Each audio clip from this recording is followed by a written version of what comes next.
Hello, and welcome to another episode of Yolo Living.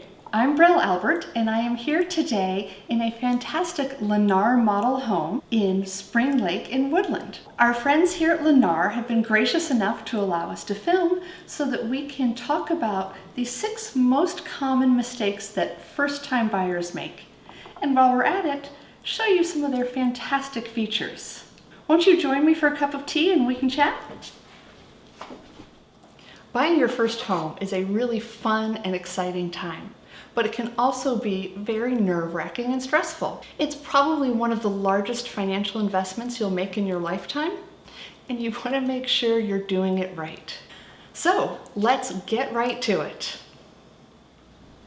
So, buyer mistake number 1, not getting pre-approved before you start looking for a home. Now, a pre-approval is not a commitment to work with one lender over another. It's merely a financial snapshot, so you know what amount you can qualify for your loan. Without knowing that ahead of time, it's really hard to know exactly which price range is right for you. It's really a bummer if you start looking for houses and then go for your pre-approval and realize, oh, I was looking at something $50,000 more than I can afford. So we want you to just save that heartache, get pre-approved first, and then start looking for houses. That way, if you find your dream house, you know it's within your pre-approval limit. The second first-time homebuyer mistake is setting unrealistic expectations. We all have our dream house and we come up with a list of everything that we would love to see in it. And from watching TV shows, you think, oh, I go look at 3 houses and I find my dream home and move in. Doesn't actually work like that. Insider tip, a lot of those shows, the buyers have already found their house before they film. That's why they can make it look so easy. Important thing is to set realistic expectations for what you want. If you're in a new home development, but you want a neighborhood with 20-year-old trees, it's probably not going to work. So it's important to get a feel for the area, understand what's available there, and set your expectations accordingly. Remember, there's no such thing as the perfect home. The important thing is figure out the things that you absolutely must have, and then have a list of wishes that, if possible, would be great, but that you can live without. As for buyer mistake number 3, internet home price estimates, otherwise known as Zestimates. I bet if you ask any agent what their biggest pet peeves are, Zestimate will be close to the top of their list. The problem with Zestimates is that they are based on the houses in that neighborhood. No one actually goes into the home to see how that home compares to other homes. So you have buyers looking at a Zestimate saying, oh, this house should only be worth $510,000. Why is it listed for $575,000? Well, Zillow wasn't able to go inside and see all of the fantastic remodeling that the sellers did before listing their home. Conversely, sellers see the Zestimate and say, oh, my house is worth $1 million, when actually it hasn't been updated in 20 years, things are kind of falling apart, and there's no way they're getting $1 million for that house. So, when looking at home values, talk to your realtor instead of relying on an internet estimate. The 4th common first-time homebuyer mistake is not identifying why you want to buy a house in the first place.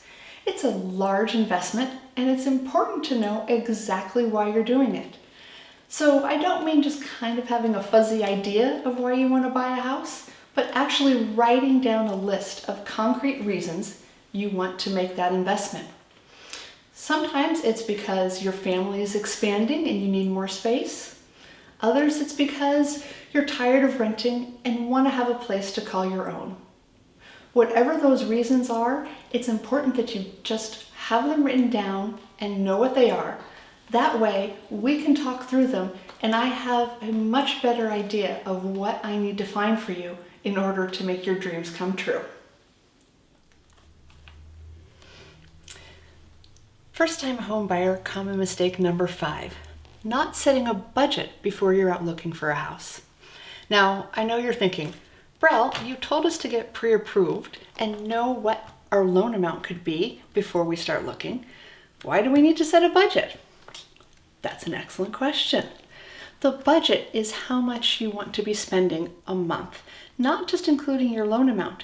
You also have to think about things like property taxes, insurance, and owning a home, you have to do a certain amount of maintenance every year. The accepted wisdom is to plan to spend about 1% of the purchase price on homeowner repairs and maintenance items throughout the year. So, once you've figured out all of those numbers, then you're really ready to go look for a house.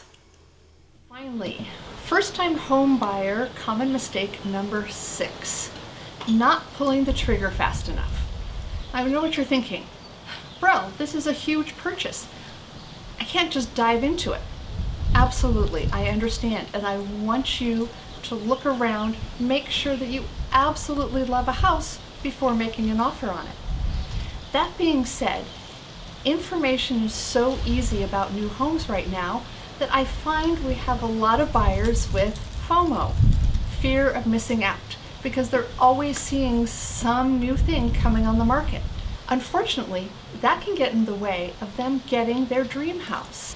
Real estate in California is unfortunately very competitive, and sometimes you have to move very quickly once you find that home. You want to get an offer in and get the home that you want.